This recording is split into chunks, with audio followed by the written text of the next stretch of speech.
और कल की गुफ्तगू में और परसों की गुफ्तगू में मैं मुसलसल आपके सामने गुजारिश कर रहा हूं, फसाद कहते हैं अली की दुश्मनी को, इस्लाह कहते हैं अली की विलायत को।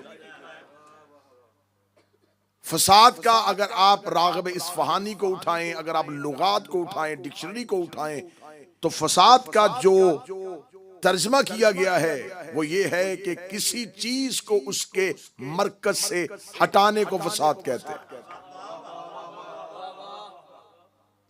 गदीर के बाद फसाद ये हुआ कि इस्लाम को उसके मरकज से हटा दिया गया। फसाद है अली की दुश्मनी का नाम, इस्लाह है अली की दोस्ती और अली की विलायत का नाम। मैंने ज़ियारत जामिया का जुमला पढ़ा कि मौला फरमाते हैं कि अपनी इस्लाह करो हमारी विलायत के साथ। अब मैं सतर कहने लगा हूं, जो बंदे पहला नतीजा सुनना चाहते हैं, मौला फरमाते हैं अपने अमाल की इस्लाह करो हमारी विलायत के साथ। हमारी विलायत के साथ अपनी इस्लाह करो, अपने अमलों से हमारी विलायत की इस्लाह न करो। जो हाथ उठ गया सैयदा, इस हाथ को हमेशा सलामत रखो। इस्लाह है अली की विलायत का नाम,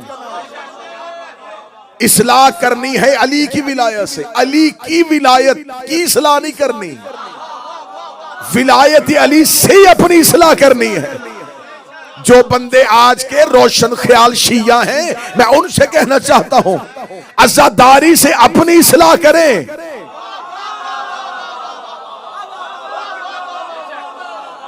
आप अज़ादारी की इस्लाह न करें। आप ये ना कहें ये होना चाहिए, ये नहीं होना चाहिए। अज़ादारी से पूछे कि अज़ादार कैसा होना चाहिए। अज़ादारी आपकी इस्लाह के लिए है, विलायत अली आपकी इस्लाह के लिए। फसाद किया उसने जिसने अली को छोड़ा। कल मैंने कुरान की आयत पढ़ी, खुशकी और तरी में फसाद हो गया जब लोगों ने सकीफा बनी सादा में मिन्ना अमीर व मिनकुम अमीर कह दिया। फसाद है अली की दुश्मनी का नाम। आज किसी भी मुसलमान से जब भी पूछे ना जी इत्तेहाद बैन मुस्लिमीन के लिए, मुसलमानों के इत्तेहाद के लिए कोई एक लेक्चर दे, तो यहीं से शुरू करेगा। अल्लाह कुरान में कहता है बिस्मिल्लाहिर्रहमानिर्रहीम वातसमू बिहब्लिल्लाह, जोर से पकड़ो, मजबूती से पकड़ो अल्लाह की रस्सी को, बेहब्लिल्लाह, अल्लाह की रस्सी को। मैंने आज अगली आयत पढ़ी है, जो करीब बैठे हो, हर एक मुसलमानों को इत्तेहाद की दावत देते हुए, इत्तेहाद उम्मत की दावत देते हुए कुरान की आयत से आगाज करते हैं वातसिमू बिहब्लिल्लाह, और मजबूती से पकड़ लो अल्लाह की रस्सी को। अब हमें बताया जाए वो अल्लाह की रस्सी क्या है। हमें बताओ कि वो कौन सी अल्लाह की रस्सी है जिसे मजबूती से पकड़ना है। या तो ये कहा जाए कि कुरान ने कहा है अल्लाह की रस्सी, तो यकीनन खाना काबा में जो जंजीर लटक रही है ये अल्लाह की रस्सी होगी, क्योंकि मुझे हजरत आदम से लेके खातम तक, खातम से लेके 11वीं हुज्जत तक, 11वें से लेके 12वें की गैबत सुगरा, गैबत सुगरा से लेके गैबत कुबरा तक, हमें तो आज तक नजर नहीं आया कि आसमान से लैलतुल कदर में कोई रस्सी लटक रही हो और उसे कहा हो कि इस रस्सी को पकड़ लो, इस रस्सी को मजबूती से थाम रखो। खुदा ने बेहब्लिल्लाह कहा है कि मजबूती से थाम लो अल्लाह की रस्सी को। वो अल्लाह की रस्सी कौन सी है? क्या वो नमाज है? क्या वो रोजा है? क्या वो ज़कात है? क्या वो हज है? मदीने की मस्जिद में एक शख्स ने नबी से पूछा, या रसूल अल्लाह मा हब्लिल्लाह, हमें बताइए अल्लाह का हब्ल क्या है, ये अल्लाह की रस्सी क्या है।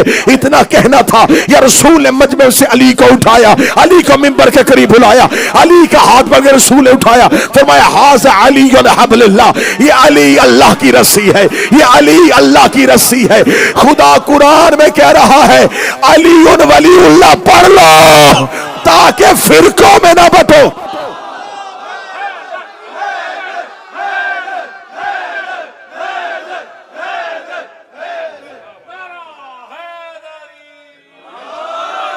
इत्तेहाद उम्मत है अली की विलायत। जिसने अली पे इत्तेहाद किया,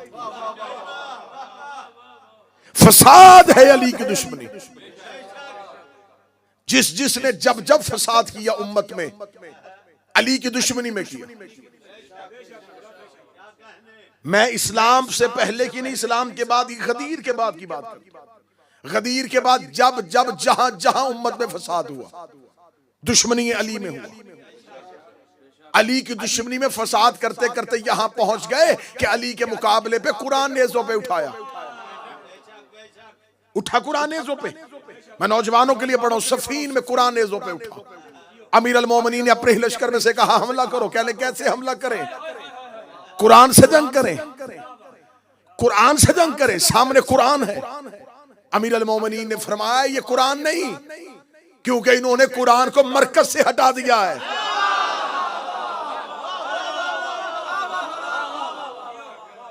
ये कुरान नहीं है, क्योंकि ये कुरान को उसके मरकज से हटा रहे हैं, ये फसाद कर रहे हैं।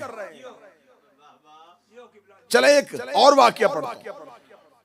मौला अमीर अल मोमिनीन जंग नहरवान से वापस आ रहे थे, और जानते हैं यकीनन नौजवान, जंग नहरवान ख्वारिज के मुकाबले पे।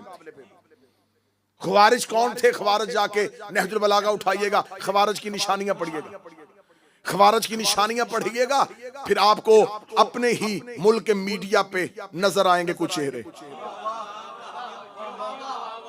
ख्वारिज की निशानियां जो है वो निशानियां क्या थी? लंबी दाढ़ियां, माथे पे सजदों के निशान, हाथों पे तस्बीहां, नमाज के पाबंद, अहकामात इलाहिया को बजा लाने वाले, इतनी कसरत से इबादत करते थे। इन्हें खबर थी कि दुनिया अली की तरफ माइल हो रही है अली की इबादत की वजह से। इन्होंने अपना एक आबिद और एक जाहिद चेहरा जमाने के सामने पेश किया, लेकिन अंदर दुश्मनी अली थी। मौला अमीर अल मोमिनीन ने इनके साथ एक जंग लड़ी। नहरवान एक नहर, दो नहरों के दरमियान वो जंग हुई थी, इसलिए से नहरवान कहा जाता है। मौला अमीर अल मोमिनीन ने उस जंग में जाने से पहले कहा था, ये जितने भी ज्यादा हैं इनमें से 9 से ज्यादा बचेंगे नहीं, हमारे 9 से ज्यादा मरेंगे नहीं। इसे कहते हैं अली। इनके 9 से ज्यादा जिंदा नहीं रहेंगे, हमारे 9 से ज्यादा मरेंगे नहीं। मौला अमीर अल मोमिनीन जंग नहरवान से वापस पलट रहे थे। पलटते हुए अली बगदाद के करीब एक जगह है, उस मस्जिद को आज भी कहते थे मस्जिद बरासा। वहां पर अमीर अल मोमिनीन पहुंचे, ज़ोहरैन का वक्त था। अली ने जोहर की नमाज पढ़ी। जोहर की नमाज पढ़ने के बाद जोहर की नमाज अदा हुई। अमीर अल मोमिनीन ने कहा उठो यहां से चलें। लश्कर ने कहा या अली असर की नमाज। अली ने फरमाया यहां असर की नमाज नहीं होगी, क्योंकि हम बाबुल की सरजमीन पे आ गए। इस सरजमीन पे नबी और नबी के वसी नमाज नहीं पढ़ेंगे। ये कहना था मौला अमीर अल मोमिनीन था। मौला के लश्कर में जुमला ज़हन में रखना कि इस्लाह करो अपने अमाल की अली की विलायत के साथ। लोग अली के लश्कर में या अली हमें नमाज पढ़ने दीजिए। फरमा मैं कह रहा हूं कि यहां नमाज नहीं होगी। फौरन इब्लीस ने अली के लश्कर में एक खबर आम कर दी। देखा नहरवान में नमाजियों से लड़के आया और अपने ही लश्कर को नमाज नहीं पढ़ने दे रहा। 100 के करीब दस्ता अली के सामने से निकल गया। या अली हम तो नमाज अदा करेंगे। फरमाया तुम्हें करनी है तो करो, मैं यहां अदा नहीं करूंगा।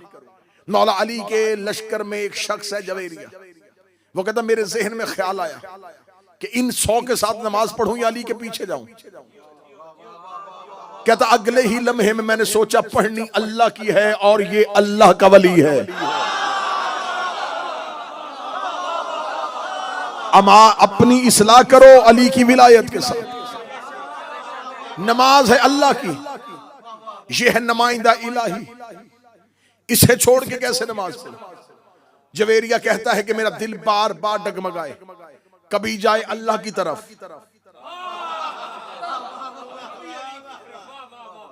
अल्लाह की तरफ से क्या जो इन्होंने अपनी मर्जी का अल्लाह बना था। हम इबादत कर रहे हैं अपने अल्लाह की। कभी जहन में सोचूं कि अल्लाह की इबादत करूं, कभी जहन में सोचूं अली के पीछे जाऊं। आखिर में ये बात इस नतीजे में पहुंच गया कि मुझे अली के पीछे जाना चाहिए। जवेरिया कहता मैं भी घोड़े पे बैठा, अली के पीछे मैंने चलना शुरू किया। अमीर अल मोमिन ने मस्जिद बरासा से बाहर अपना घोड़ा निकाला। अली ने सरपट अपने घोड़े को दौड़ाया। घोड़े को दौड़ाने के बाद बाबल के बाहर अली का लश्कर जा रहा था। अली अपने घोड़े को लेकर जा रहे थे। जवेरिया कहता मैं ज़हन में मुतमिन होकर जा रहा था, कुछ नहीं होता, नमाज रह भी गई है, लेकिन जा तो अली के पीछे रहा, नमाज रह भी गई है, जा तो अली के पीछे रहा हूं। अब मेरे इस अमल की जिम्मेदारी अली के कांधों पे है, अली के कांधों पे, अली के कांधों पे है। मैं जुमला दुआए ज़हरा नॉर्थहैम्पटन में वाकया नहीं पढ़ने लगा, मैं पूरी दुनिया में एक पैगाम नशर करने लगा हूं। जवेरिया कहता मेरी नमाज में ताखीर हो गई थी, लेकिन मैंने कहा हो गई है, लेकिन मेरा इमाम तो जानता है कि मेरी नीयत क्या है, मेरा इमाम मेरी नीयत जानता है। मैंने अपनी नमाज में ताखीर करवा ली, अली को ना छोड़ा। मैंने नमाज में देर करवा ली, अपने इमाम को ना छोड़ा। मैंने नमाज में देर करवा ली, अपने इमाम को ना छोड़ा, क्योंकि मैं नुसरत इमाम के लिए घर से निकला था। और शियो मातम नुसरत इमाम है।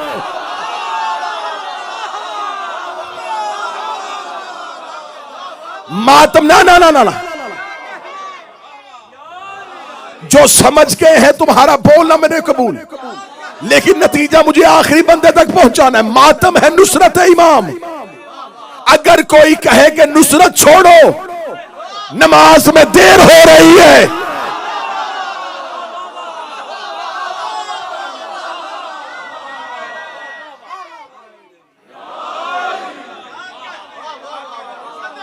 नीयत इमाम जानता था कि मातमी भी नमाज नहीं छोड़ रहा, लेकिन क्योंकि उस वक्त वो नुसरत में खड़ा हो चुका है। जवेरिया कहता मेरे ज़हन में ख्याल आया कि नुसरत इमाम के लिए घर से निकला हूं, जंग करने निकला था ना, इमाम के लिए निकला था, नुसरत के लिए निकला था। तो कहता मैं नुसरत के लिए घर से निकला हूं, तो कहीं नुसरत में फर्क ना आ जाए, ये ना हो कि मेरी नुसरत में फर्क आ जाए और मैं इमाम को छोड़ दूं। वो कहता मैंने कहा देर हो रही है, लेकिन इमाम तो जानता है। जवेरिया कहता मैं घोड़ा दौड़ाता आ रहा था और आसमान को देखता जा रहा था। यकलख्त आसमान पे शाम की सुर्खी छा गई, आसमान पे शफक की सुर्खी छा गई, मगरब का वक्त करीब आ गया। जवेरिया कहता मेरा दिल डोलना शुरू हुआ कि सिर्फ मेरी ही कज़ा नहीं हुई, अली ने भी अपनी असर कज़ा कर ली। अली की भी असर कज़ा हो गई, अली की भी असर कज़ा हो गई, अली की भी असर कज़ा हो गई। जुमला ज़हन में रखना, इस्लाह करो अपने अमलों की हमारी विलायत के साथ। जवेरिया कहता कि अमीर अल मोमिनीन ने अपने घोड़े को रोका और मैंने आसमान की तरफ देखा। आसमान पे अंधेरा छाने के करीब आ गया, सूरज गरूब होता हुआ मगरब के सर रखा था। जवेरिया कहता मौला ने फरमाया जवेरिया जल्दी कर मेरे लिए वजू के लिए पानी लेके आ। जवेरिया कहता मैंने पानी मौला के किया। मौला का जवेरिया अजान दे। मैंने कहा मौला मगरब का वक्त हो गया है, मौला मगरब का वक्त हो गया है, मौला का असर अभी नहीं पड़ी थी या मगरब का वक्त हो गया है। इमाम ने कहा क्यों मगरब का वक्त हो गया है? जवेरिया कहता मौला सूरज चला गया। इमाम ने मुस्कुराते कहा जवेरिया तू सूरज का गुलाम है या अली का गुलाम? तू सूरज का गुलाम है या अली का गुलाम है? जवेरिया कहता इधर अली ने यह जुमला कहा, डूबता हुआ सूरज।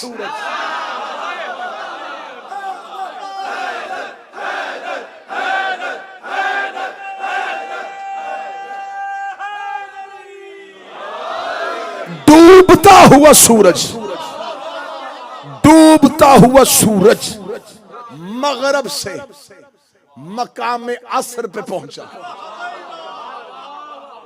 अली की आवाज आई जवेरिया अब तू भी असर पढ़, मैं भी असर पढ़ूंगा। अब जवेरिया ने अपनी असल नमाज पा ली। क्यों? उसने अपने अमाल से इमाम की इस्लाह नहीं की, मौला के इख्तियार से, मौला की विलायत से अपने अमाल की इस्लाह। एक दलील ठीक है या इससे आगे दूं? चलो इससे अगली दलील। करबला में जाओ, हजरत मौला तुम्हें लेके जाए। हजरत हबीब इब्ने मुज़ाहर,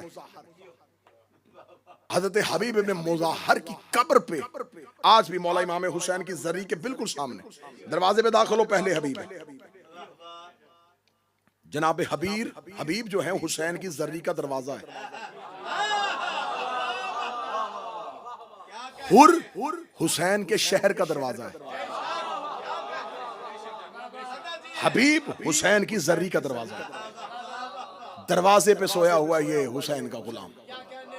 आज भी हजरत हबीब इब्ने मुजाहिर की कब्र पे जाओ, हजरत हबीब इब्ने मुजाहिर की कब्र के ऊपर वो खत लिखा है जो हुसैन ने हबीब को लिखा था। अब मैं किताबों में तो सब किताबों में लिखा था, मैं किताबों के नाम लेता तो मैं बहुत से नाम ले सकता था, लेकिन मैंने किताबों से ज्यादा बेहतर मजबूत रेफरेंस तुम्हें दे दिया कि ये खत कब्र हबीब पे लिखा हुआ है। कब्र हबीब के ऊपर आज भी वो खत लिखा है जो हुसैन इब्ने अली ने जनाब हबीब इब्ने मुजाहिर को लिखा था और कूफा से उनको बुलवाया था। उसका पहला जो खिताब है हुसैन इब्ने अली का वो है अस्सलामु अलैका या रजुलुल फकीह। सरना हलाओ, मैं जिगर का लहू दे रहा हूं तुम्हें। हबीब इब्ने मुजाहिर को लिखा हुसैन इब्ने अली ने, ए मर्द फकीह, हम मानते हैं उसे जिसे हुसैन फकीह कहते हैं।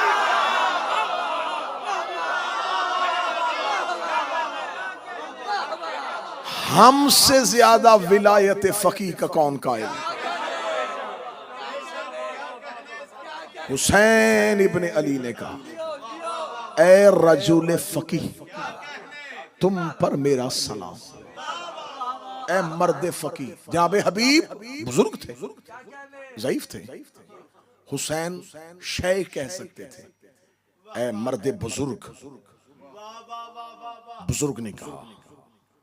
हुसैन इब्ने अली ने जनाब हबीब को जिस एक फजीलत से याद किया वो है फकीह।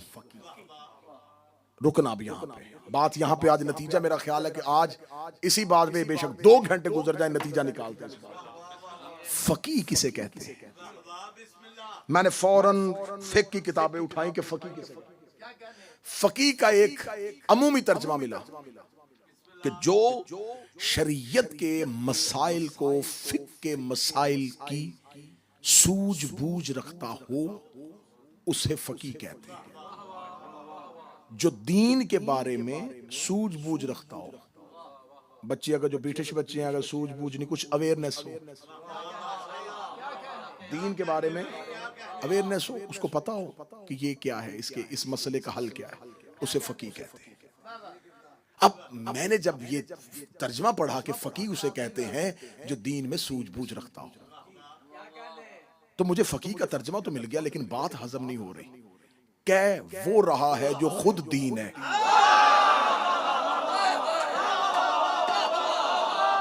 क्या वो मौला हुसैन सलाम।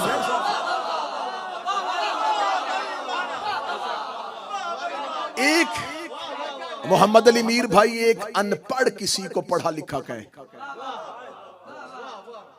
पढ़ा लिखा किसी को पढ़ा लिखा कहे, अवाम किसी को मौलाना कहे, ये और है। मौलाना किसी को मौलाना कहे, आलिम किसी को आलिम कहे, तो ये और है। यहां मसला ये है कि आम शख्स हबीब को फकीह नहीं कह रहा, वो कह रहा है जो खुद दीन है। फिर मैंने कहा शायद हुसैन इब्ने अली ने जनाब हबीब की फुकाहत से हुसैन मुतासिर हुए हों कि हबीब बहुत अच्छा फकीह है। बादशाह हुसैन की इज्जत कसम, मैं हूं तो इमाम हुसैन का सबसे छोटा जाकर, मैंने असहाबे हुसैन पे लिखी हुई छोटी सी किताब से लेके बड़ी किताब तक हर एक किताब को खंगाला। ये राज मुझे 2 साल पहले मिला था जब मैंने असहाबे हुसैन पे एक अशरा पढ़ा था। मैंने 10 मजालिस पढ़ी थी असहाबे हजरत इमाम हुसैन पे कि इमाम हुसैन के असहाब में क्या क्या खासियत और क्या क्या फजीलत थी। जब मैं हजरत हबीब इब्ने मुजाहिर पे अपनी रिसर्च कर रहा था तो मैंने जब मर्द फकीह पे आया तो मैंने पहले फकीह का तर्जमा पढ़ा। तर्जमा पढ़ने के बाद फिर मैंने कहा यकीनन जनाब हबीब जो है वो अपने दौर में बहुत बड़े फकीह होंगे और हुमायूं हुसैन उनकी इस फजीलत से मुतासिर होंगे।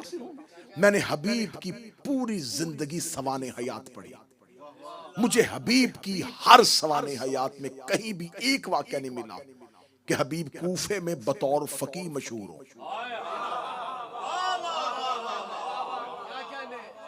बहुत से लोग थे, मुफस्सिर कुरान भी थे, बहुत से लोग थे, लेकिन जनाब हबीब फकीह के लिहाज से अपने शहर में मशहूर ही नहीं थे। तो जब हजरत हबीब फकीह के लिहाज से मशहूर नहीं थे, हुसैन ने मर्द फकीह क्यों कहा?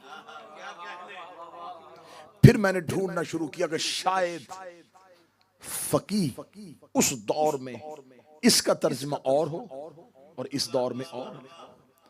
मुझे फकीह का तर्जमा ढूंढते ढूंढते ढूंढते मरअशी नजफी कुम में आलिया के जनाब मासूमा के हर्रम में मदफन वो आलिम दीन जिसने पूरी जिंदगी हर्रम में मासूमा में नमाज पढ़ाई, जिसकी लाइब्रेरी आज भी तौलाबे कुम के लिए एक इदारा है। सबसे बड़ी लाइब्रेरी मजहब जाफरिया के उलमा में से आकाए मरअशी की है। मरअशी ने फकीह की तारीफ करते हुए इन तमाम तारीफों से अलहदा एक इस्तिलाह पेश की। उन्होंने कहा फकीह उसे कहते हैं जिसके सामने एक वक्त में दो अमल आए और उससे ये खबर हो कि इनमें से पहले क्या करना है।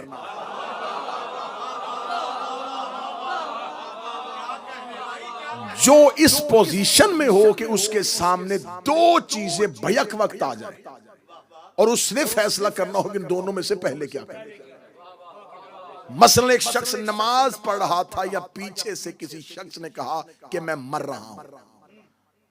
अब अगर वो उसे बचाने के लिए जाएगा तो नमाज चली जाएगी। अब इस लम्हे वो फैसला कौन करेगा कि मुझे नमाज बचानी है या उस शख्स को बचाना है, डूबते हुए शख्स को बचाना है या इबादत करनी है, मुझे अपना रोजा बचाना है या किसी इंसान के सामने उसकी इज्जत और जान को बचाना। मुख्तलिफ दो इबादतें एक वक्त में इकट्ठी हो जाएं, फकीह उसे कहते हैं जो दोनों में से एक को चुने। अब ये काम आम इंसान नहीं कर सकता, नहीं कर सकता। कोई आम इंसान फौरन नहीं पूछ सकता। हमें छोटा सा भी मसला आ जाए हम जल्दी से अपने से बेहतर जाने वाले की तरफ रुजू करते हैं कि मुझे बताएं हमें अब इसमें से क्या करना चाहिए। अब एक वक्त में दो इबादतें इकट्ठी हो जाएं और उसमें से एक का इंतखाब करें, उसे कहते हैं फकीह। बात ज़हन में रखनी है, इस्लाह करो अपने अमलों की हमारी विलायत है। दो चीजों को एक वक्त में। मैंने जब ये तर्जमा पढ़ा तो मैंने कहा ये तर्जमा बहुत अच्छा है। अब मुझे हबीब की जिंदगी पढ़नी है। अब मुझे देखना है कि हबीब की जिंदगी में वो कौन सा अमल था जिसमें हबीब ने बैक वक्त दो चीजों में से किसी एक का इंतखाब किया हो। सवाने हयात को खोला, हबीब का बचपन पढ़ा, हबीब की जवानी पढ़ी, हबीब की रसूल से मोहब्बत, हबीब की अली से मोहब्बत, हबीब की हसन से मोहब्बत, हबीब की हुसैन से मोहब्बत, कूफा में जनाब हबीब के पूरी की पूरी सवाने हयात, जनाब हबीब की जिंदगी के मुकम्मल हालात का बगौर जायजा लेने के बाद मुझे कहीं भी ऐसा नहीं मिला हबीब की जिंदगी में कोई ऐसा वाकया रूनुमा हुआ। लेकिन जब मैं पहुंचता पहुंचता असरे अशूर पे पहुंचा, सुनना सुनना सुनना सुनना नतीजा सुना, असरे अशूर पे पहुंचा तो अब दो लोग हैं जो नुसरत इमाम के लिए कूफा से एक ही वक्त में आए हैं। एक जनाब सईद इब्ने अब्दुल्ला और एक जनाब हबीब इब्ने मुज़ाहर। ये दोनों आ गए हैं, करबला में मौजूद हैं। इमाम हुसैन अलैहिस्सलाम नमाज ज़ोहर के लिए उठे और इमाम हुसैन ने लश्कर से कहा कि बाजमात नमाज अदा करेंगे। फौरन लश्कर हुसैन के पीछे नमाज अदा करने के लिए खड़ा हुआ। हुसैन मासूम है, जो पीछे खड़े थे वो ना इमाम है ना इस्मत के दर्जे पे। कोई भी फुरात की तरफ वजू के लिए नहीं भागा।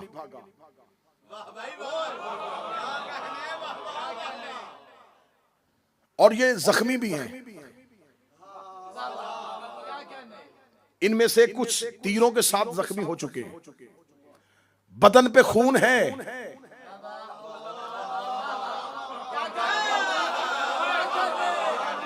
और वो हुसैन के पीछे अताअत हुज्जत के लिए खड़े हो रहे हैं। जनाब सईद ने हजरत हबीब से कहा, हुसैन का दुश्मन बड़ा शातिर और मलाउन है। ये इंतजार कर रहा है कि हुसैन नमाज बाजमात करवाएं, और हमें खौफ है कि ये मलाउन नमाज हुसैन का एहतराम नहीं करेंगे और ये नमाज पे हुसैन पे हमला कर देंगे। हबीब ने सईद से पूछा फिर क्या करना चाहिए? उसने कहा क्या ही अच्छा हो कि हम बवक्ते नमाज इमाम हुसैन के दिफा के लिए आगे खड़े हो। सुनना, जनाबे सईद मौला हुसैन के पास पहुंचे। इतनी जुर्रत भी नहीं कि आके इमाम से कहें कि मौला, क्योंकि वो इख्तियार इमाम से वाकिफ है कि हमारे इमाम को हमारे दिफा हम इमाम के सामने जिरा बन के खड़े हो। अब डर भी रहे हैं और अपने दिल के हालात भी बताने हैं। इसे कहते हैं हुज्जत के नौकर, इन्हें कहते हैं अलैहिस्सलाम। आके जनाब सईद ने ये नहीं कहा कि मौला हमें डर है कि कहीं दुश्मन आपको कत्ल ना कर दे तो मैं आपके आगे खड़ा हो जाऊं। इसे भी तौहीन समझ रहे थे। आके इमाम के सामने कहेंगे मौला एक शरई मसला पूछना है। इमाम ने फरमाया कौन सा मसला? जनाब सईद ने कहा मौला अगर कोई खाना काबा का दिफा करता हुआ काबे को पुष्ट दिखाए। कहां चले गए हो यार? हुसैन का वास्ता जागो। अकलीम भाई, अगर कोई दिफाए काबा करता हुआ खाना काबा को पुष्ट दिखा दे तो ये उसका अमल क्या होगा? इमाम उसके अंदर का सवाल जान गए। इमाम का जवाब सुन गया। इमाम ने कहा हां, अगर मकसद दिफाए काबा हो तो इस अमल की जजा उससे भी ज्यादा बेहतर है। जब इमाम ने इजाजत दे दी तो जनाब सईद ने कहा मौला मैं चाहता हूं जब आप नमाज पढ़ाएं तो मैं आपके आगे खड़ा हो जाऊं। हुसैन इब्ने अली ने जनाब सईद को इजाजत दी। हुसैन ने मुसल्ला इमामत पे आके अल्लाहु अकबर कहा। जनाब सईद कदमों के फासले पे नहीं, इंचों के फासले पे बिल्कुल हुसैन इब्ने अली के आगे खड़े हो गए, एक दीवार बन के। इधर हुसैन ने जोहर की नमाज के लिए अल्लाहु अकबर कहा। सईद वहीं का वहीं खड़ा दुश्मन की तरफ देख रहा था। दुश्मन टीलों पे आए, दुश्मन ने हुसैन को नमाज पढ़ाते देखा। उसका मौका अच्छा है, इन्होंने कमानों में तीर डाले। जनाब सईद सामने सीने को सपर करके खड़े हो गए। तीर आते रहे, सईद रोकते रहे, तीर आते रहे, सईद रोकते रहे, तीर आते रहे, सईद रोकते रहे। इधर मौला हुसैन ने पहली रकत मुकम्मल की, दूसरी रकत मुकम्मल की, तीसरी रकत मुकम्मल की। इधर हुसैन आखिरी रकत के रुकू में थे, ये सईद सामने खड़े थे। इतने तीर लग गए थे सईद के बदन पे कि अब सईद पे खड़े होने की शक्कत नहीं थी। इधर हुसैन ने रुकू से अपना सर उठाया, या हुसैन का सर उठ रहा था और सईद का जिस्म जमीन पे गिर रहा था। अब पीछे खड़े थे हबीब इब्ने मुसाहिर। सईद ने हुसैन से इजाजत मांगी थी, हबीब ने इजाजत नहीं मांगी। जो समझ गए हो तुम्हारी जुर्रतों को सलाम। सईद ने इजाजत मांगी थी, हबीब ने इजाजत नहीं मांगी थी। इधर सईद का बदन करबला में गिर रहा था, हुसैन रुकू से उठ रहे थे। अब हबीब ने ज़हन में सोचा अगर सईद गिर गया और एक तीर भी हुसैन तक पहुंच गया हमारी वफा में फर्क आ जाएगा। हबीब ने वहीं से अपनी नमाज तोड़ी और आके हुसैन के सामने खड़े हो गए। हुसैन को खबर थी कि अगर मैंने हबीब को यह जुमला ना कहा कल को मौलवी भौंक देंगे। वो हबीब की नमाज ही नहीं हुई, इसलिए हुसैन ने बुलाने से पहले कह दिया ए मर्दे फकीर।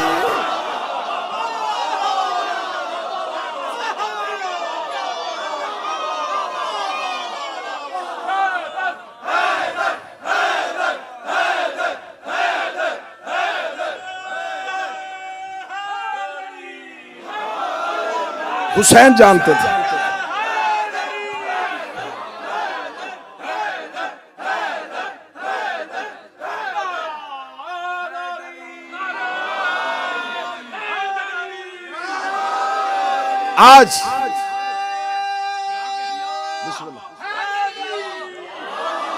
आज मौरख लिख देता कि हबीब की करबला में एक रकत रह गई थी।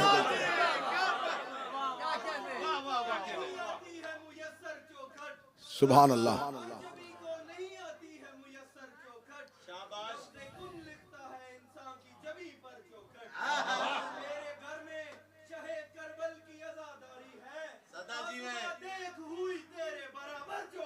हाँ या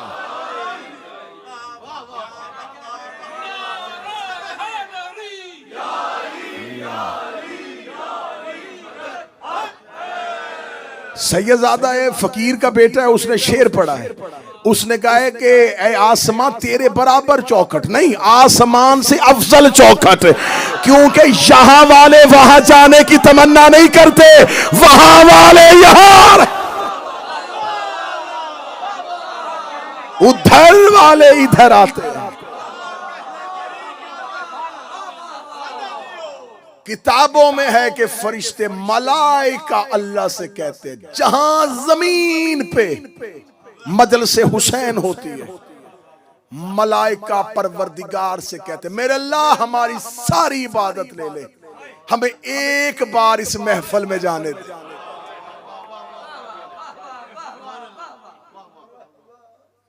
ये मलाइका की सजदागाह है। बादशाह हुसैन इन हाथों को सलामत रखे।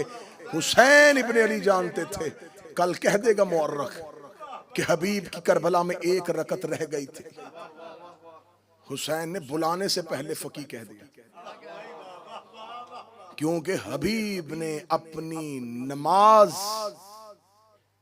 से हुसैन की इस्लाह नहीं की। हबीब ने अपना अमल नहीं बचाया, हबीब ने अपनी हुज्जत को बचाया।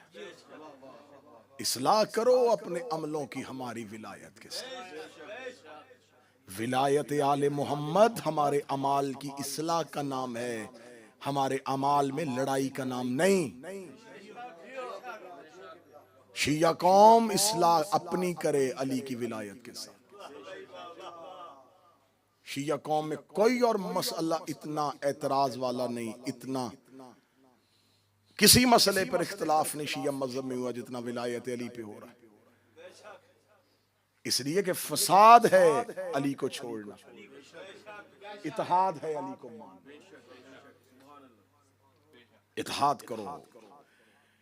मेरे पांचवें शहनशाह ने जनाब मीर समेत तमार के बेटे याकूब को कहा था, याकूब ने आके पांचवें इमाम से कहा था, जनाब मीर समेत तमार का बेटा, मौला मैं आपसे कोई नसीहत लेना चाहता हूँ, एक नसीहत कर दें जिसे मैं सारी जिंदगी पल्ले के साथ बांध के रखूं। इमाम बाकर ने जाते हुए याकूब से कहा, बस एक ही नसीहत याद रखना, अली के दोस्त को दोस्त रख, चाहे वो तेरे बाप का कातिल ही क्यों ना हो। और याकूब अली के दुश्मन से दुश्मनी कर, चाहे वो तेरा बाप ही क्यों ना हो। ये नसीहत जमाने को फैला दो कि अपनी दोस्ती और दुश्मनी का मेयार अली रखो। मुझे किसी से मोहब्बत नहीं अली के सिवा, मैं हर किसी से मोहब्बत करूं अली के लिए। इंशाअल्लाह कल की मजलिस में इससे आगे बढ़ेंगे कि कैसे कैसे अपने अमाल की इस्लाह की जाती है, और फिर हम आखिरी दो मजलिसों में पहुंच जाएंगे करबला की जानब के। करबला क्या था? करबला तहरीक थी, करबला जंग थी, करबला वाकया था, या करबला लड़ाई थी? राज़े करबला कल की और परसों की मजलिस में अया किए जाएंगे कि आखिर करबला क्या थी। बस मैंने मेहनत के साथ आपको यहां तक पहुंचाया। ये सबक आज का याद रखिएगा कि इस्लाह करो अपनी, हमारी विलायत के साथ। उम्मत की इस्लाह है अली की विलायत, उम्मत का फसाद है अली का बुग़्ज़।